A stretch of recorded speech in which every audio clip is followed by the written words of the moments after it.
Chicken breast.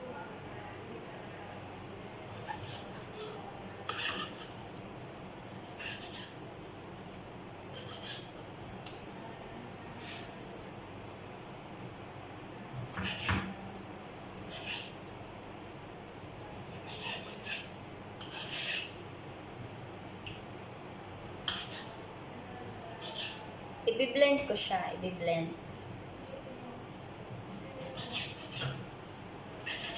Try lang siya, guys. Isang ano lang siya. Isang hiwa. Pero malaki siya, mga kalahating kilo. Mga half kilo.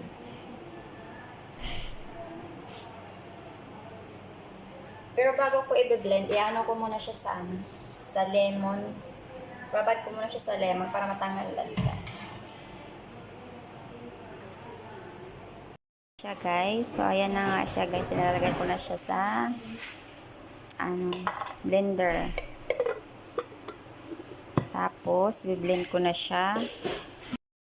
So, ito na nga siya, guys. I-blend ko na siya. Actually, natatakot talaga ako, guys, kasi first time ko mag-blend. Hindi ako marunong.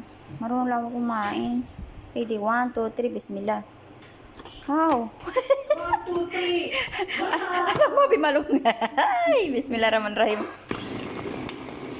Ay, same like this. Char lang yung una, guys. Char. Ayun na siya, guys. Oh.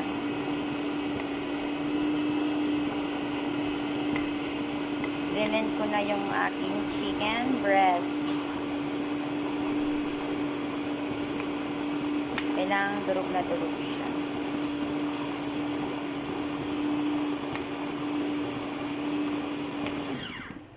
Tingin nga. Bismillah. Oh, ganyan na siya, guys. Okay na siya.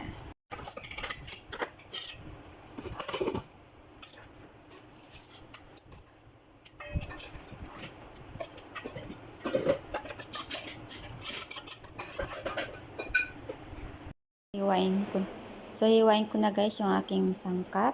Carrots, onion, spring onion, garlic. Yun lang siya, guys. Tsaka, coriander. Optional lang yung coriander, guys. Kung gusto mo may coriander, o di kaya yung spring onion, kung gusto mo wala, okay lang.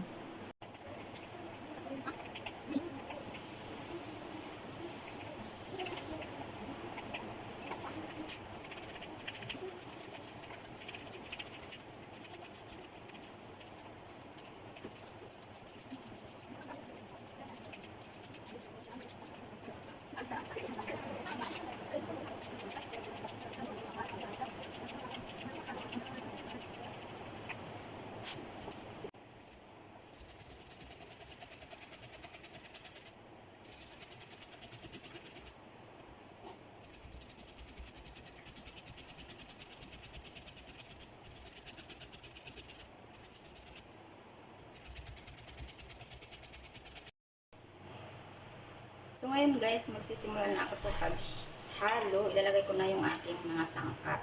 Nilagay ko na siya ng seasoning oil. Hindi ko na pala napakita kanina. Tapos, paghalo-haloin ko lang yung mga sangkap na aking mga hiniwa. Yung spring onion. Tapos, yung garlic. Tapos, yung carrots. Carrot, tsaka yung coriander. Tapos, yung spring onion.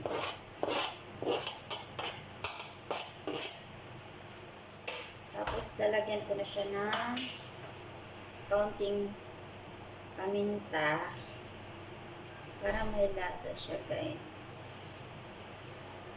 Tapos, salt para magkalasa din siya. Hindi ko na pala napakita yung aking mushroom, guys. Pero optional lang siya. Pwede siya hindi lagyan ng mushroom. Pwede rin lagyan ng mushroom. Yan. Tapos, yung aking oyster sauce. Walang takal-takal, guys. Kasi kalkulado na yan. palasa, What is this? oyster sauce. Tapos saka mo na siya haluin, guys. Soy sauce.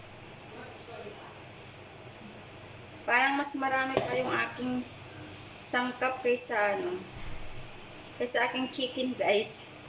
Kunti lang ang chicken ko.